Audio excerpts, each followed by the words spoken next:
पूनम पांडे हिच्या अडचणीत मोठी वाढ, मृत्यूची खोटी माहिती पसरवणे पडले महागात. अभिनेत्री पूनम पांडे हिचे निधन हे गर्भाशयातील कॅन्सरने झाल्याचे सांगितले गेले. पूनम पांडे हिच्या निधनाची बातमी वाऱ्यासारखी पसरताना दिसली.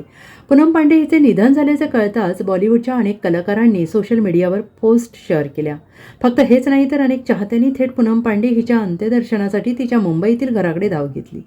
पूनम पांडे हिचे निधन हे गर्भाशयातील कॅन्सरने झाल्याचे कळल्यापासून लोकांमध्ये भीतीचे वातावरण बघायला मिळाले.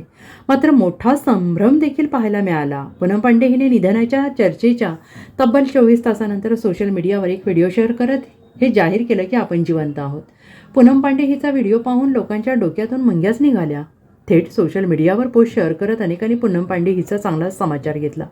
बऱ्याच लोकांनी पूनम पांडे हिला बिनडोक म्हटलंय. पूनम पांडे ही गेल्या काही महिन्यांपासून आपल्या निधनाचं प्लॅनिंग करत असल्याचा हैराण करणारा खुलासा केला.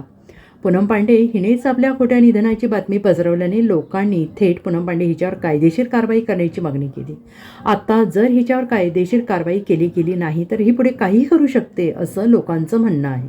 Bureau report, SBN Marathi, Mumbai.